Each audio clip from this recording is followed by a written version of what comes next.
I'm Dr. Erin Nance, a hand surgeon based in New York City.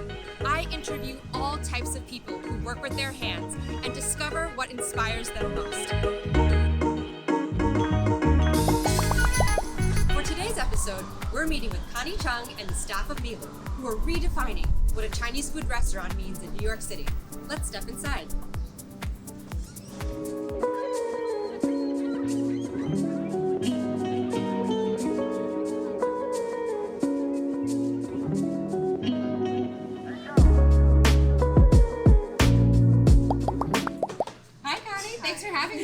Thank you for being here.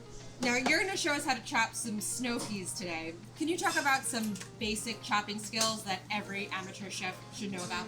So I think that a basic skill is just to keep the fingers curled so that when you're chopping, the knife is hitting your knuckle and therefore your fingers aren't out and the potential. See, that's when I get involved, when people chop the tips. Another big thing is to use the full length of the knife and slice as opposed to just chopping up and down.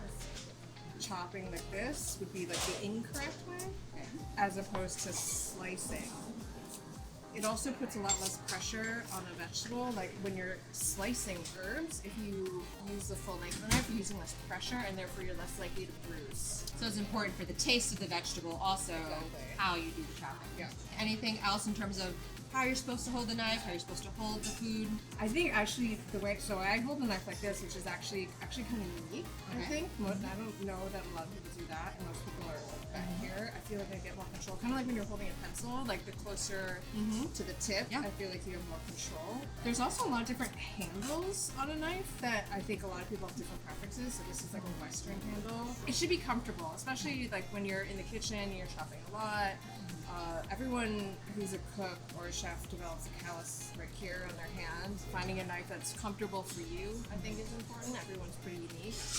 You know, vegetables are delicate, be gentle, you know. You shouldn't have to, like, even in a carrot, like... Don't manhandle your vegetables. You shouldn't, like, need to put it's a delicate thing, slicing and chopping vegetables, so you should be delicate. Standing square in front of the cutting board is really important. Like, I'm like, cutting to the side, but you should be, like, square in front of when you're cutting. Are you left-handed? I'm left-handed. Oh, I can't help you. We get this everywhere. In the OR, people are like, oh my gosh, you're left-handed. It's, you know, well, okay, it's special. So how would you recommend? You recommend? gotta start this way. You gotta start I here see. and then go that way. Okay, from the longest first. I No, have my it's, knuckles but you're curled. gonna move left to right. I'm gonna move right to left. I you see. move left So to I'm right. from here to there. And then full length. Curl your knuckles. Curl my knuckles so I don't have to operate on myself later. Do you lift up off of the table, or you try and keep it on the table? You're doing good. I always keep the tip pinned. The tip, yes. The tip of the knife pinned to the board. And people, this is not slow motion. This is actually what happens when a surgeon decides to chop, because we know what happens if you do it the wrong way. Okay, how did I do? Pretty good. Pretty good? Pretty good. Some loose peas, you know, but but they're pretty separated, no strings, right? Yeah. No, Okay. you did good. Success. So I hear at Milu you have a special way of cutting cucumbers. Yeah, so I don't think most people would ever cut a cucumber like this at home, but it makes for a nice presentation, and it's also a really good way to get like the sauce that we put on it and all the nooks and crannies. Basically, we score the cucumber, not all the way through, so it creates all these spaces. And you see this, guys? It's like a deck of cards. But yeah, there's two ways, the way I did it before, and then everyone else likes to cut it this way, where they pick up their knife and kind of boom, boom, boom. I think most people take about 40 minutes to do a 20-pound case. Our guy Erasmo downstairs can do a 20-pound case in 15 minutes. Wow, world record. Yeah. Okay. So here are the cucumbers as like a finished product. So after they're salted, they're rinsed and pressed, and then we sauce them with a chili garlic sauce. So you can see how like kind of wilted they become. They're not like crisp and fresh anymore, but they do have that crunch to them because of the salting. And then you can see there's so much more surface area now for the sauce to go onto. And then as a complete dish, the cucumbers go on our Mandarin duck bowl. So stuck fat rice in the bottom, crispy duck confit, the cucumbers, and then watercress salad. So this is what my sis and I will be eating as soon as we're done. Incredible. All right, well, we can't wait to dig in. Awesome. Can't wait. So, Connie, where do you like to eat? Let's be honest, I don't get out much. But I would say most often when I eat out, I probably eat in K-Town. Any favorites? We don't usually get barbecue. We like getting the bibimbap and like kimchi pancake. We always get this like soybean stew that our Korean friends tell us is for old people, but we really enjoy it. So You eat what you love. What would you say is your kid's favorite thing that you cook at home? okay, so here's the thing. People think that kids of chefs, like, oh, they must eat so well. No, my son hates everything I make. I would make all these purees and like all these like mushy foods for like the self-led weaning and stuff, and he wouldn't eat any of it. He eats pouches that I buy. He likes boxed macaroni and cheese. His favorite thing to eat is like fish tofu. Oh. Which people often put in like hot pot. They're like squares of like fish protein. They're really quite tasty, and it's really weird that a child likes that. So you hear that, moms? The chefs, they give their kids the pouch. It's fine. Don't stress about it. Exactly. And then whenever you're using a mandolin, the last piece is not worth cutting your finger off. How did you decide to open your own restaurant? So actually, it started with my partner, Vincent Chow.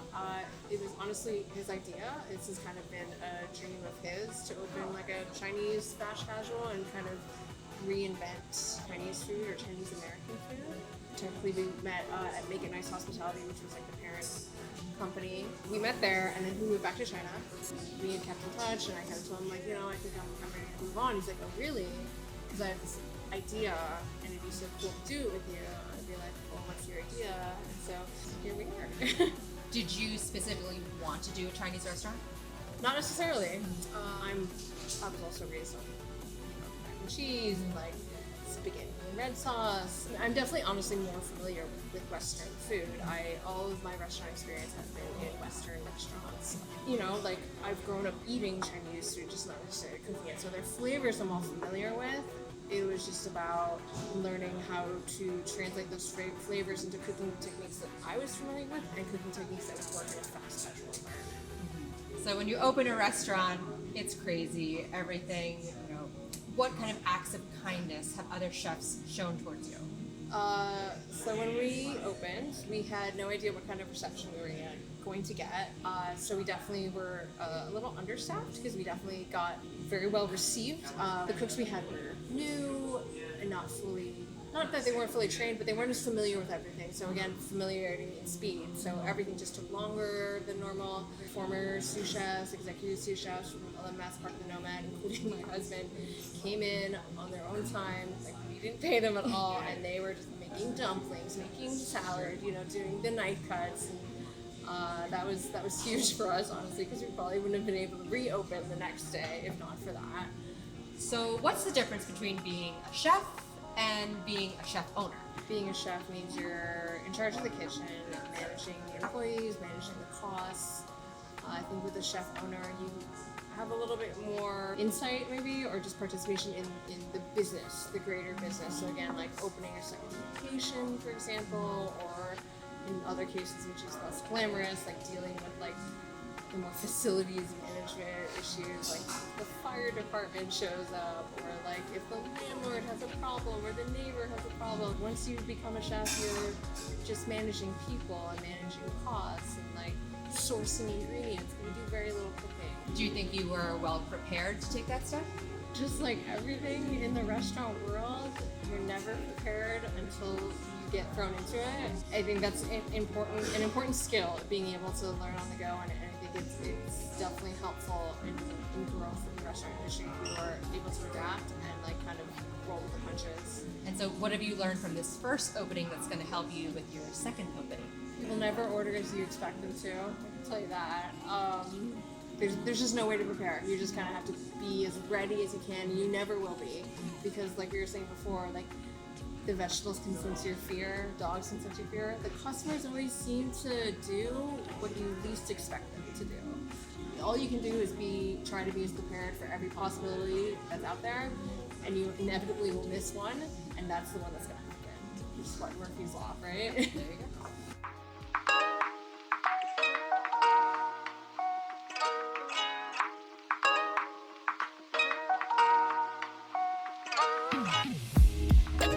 your opinion, what's the most dangerous vegetable to cut? Maybe a carrot. Why so? No, well, not a lot of people cut the bottom off first, like give it a flat edge, so then it can roll around. That's about it. And what scares you? I mean, I guess it's always a fear that people will just like be over it, like be like tired of our food and just not stop coming. I would say 50% of the people who come in here are regulars who come here once a week, twice a week. So that's a pretty big fear. I think afraid that everybody's just gonna quit because I can't do it for myself. What are you most proud of? I'm very proud of the food. I think it's tasty. I think that it is something that you can't really get in this format anywhere else. It just has a lot of flavor in it. I'm very proud of the team we have here. Like, without them, it wouldn't happen. It's really hard to make a good team and just like have a culture where people are kind to each other, where people help each other, and we work together to serve, people delicious food. All right, so how many fingers have you cut? Honestly, all of them. All of them? Did you ever have to go to the hospital? No. Just little ointment cream, alcohol wipes, and finger band-aids. Lucky. What is the most dangerous vegetable to cut? Snow peas. Snow peas are really small, and when you cut them, they kind of like move off balance a little bit. So you have to keep them stable while cutting. If not, you'll shave a finger. So you learn to respect the snow pea? Respect the snow pea. So you know I'm an orthopedic surgeon and I notice everything about everyone. Can you please tell us about your scar? Yeah, so I think probably 15 years ago, I was riding home on my bicycle in San Francisco from a restaurant. I think it was like 10 o'clock at night or something, and flying down a hill. And at least 13 years ago, or 15 years ago, the streets of San Francisco were not particularly well lit. There was a huge pothole I didn't see, so my front wheel went into it and I flipped over, and I assume I like threw my arms out and caught myself. So yeah, I broke my arm. A Galeazzi fracture. What really sucked about that is because it was so late at night, they couldn't do anything about that night. So the ambulance passed me by first. No, come back. Picked me up, drove me to the hospital, and I distinctly remember the doctor trying to align the bone and just to do like a normal cast. And it was incredible. They gave me like a nerve blocker. I'm sure you know what it was, but it was incredible because this guy was sweating. Had his foot braced on the table to like push the bone into place, and he had a live X-ray, and he's like, "I got it." But the second he took the pressure off, it went unaligned. So they're like, "Okay, we have to operate," but it's too late. That was the most uncomfortable night of my life. I think they did cast it just so I guess in my sleep I wouldn't make it worse, but it hurt so much. But basically, yeah, there's a plate here, and then they put a pin in here. And you were saying that you had a real hard time going back to chopping, and kind of talk about that recovery period and what that was like for you. So, I mean, I remember when I first went back to work, all I had to do was pull plates and wipe them. And even that, just the simple matter of taking like a damp towel and like wiping the rim of the plate, it like was hard. It was like a completely new limb. Finally, I felt like I had the strength and like less pain. I tried to cut a carrot, and I did cut it, to be fair, just not well, and it hurt a lot. And I actually had OT the very next day, and I told her what happened. She's like, "Why in God's name would you cut a carrot? Can you cut something soft?" Well, it was what needed to be cut. But I mean, to this day, I can't fully pronate, but it's fine. Like, it doesn't make a difference now. The biggest difference actually now is despite being right-handed, my left hand is still has more strength than my right. Yeah, it never occurred to me to like not be a chef after that. I mean, I was like, what, 23? It was fine. 25 maybe, somewhere in there, like. You're invincible at that age anyway. Exactly. So. It never occurred to me that I would not like recover. That's the best attitude that you can have, and that's why you recovered. What makes you happy? It's time with my family, I'd say. It's very precious, working in a restaurant. My husband is also a chef, so we don't get a lot of time together, and the time we do to get together, we tend to be tired, and having 2 young children is hard, but it does, the time that we do have, it makes me happy.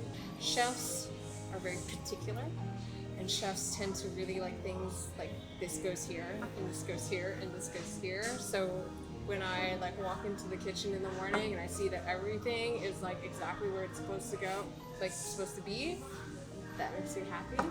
Bliss. Little things in life. You have to appreciate the little things. Ice cream. Me too. How will you measure the success of this restaurant? Restaurants are hard. Like they generally don't make money. So I think as long as people are still walking in the door, people are saying that they like the food. I think consistency in a restaurant, especially in a chain restaurant, is incredibly important. That's why people go to McDonald's. It's not like it's good. It's fine. I eat McDonald's too, don't get me wrong. But like being able to walk into McDonald's here in France, in Hong Kong, and know that you're gonna get the exact same cheeseburger and french fries. So like I think that would, I would say that'd be success. Well, thanks, Connie, so much for letting us into your kitchen, and I can't wait to try the food. Thank you so much for having me. I hope you enjoy it, and I hope you come back soon. Maybe bring your family and me. Sounds perfect. All right, so this is embarrassing. You're gonna watch me have to use the chopsticks, but here we go. The Milu famous cucumbers. That's a really big one.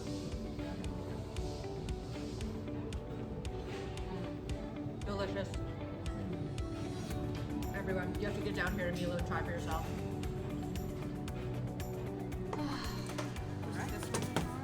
That's over. I don't know. Someone's gonna for sure. The trolls.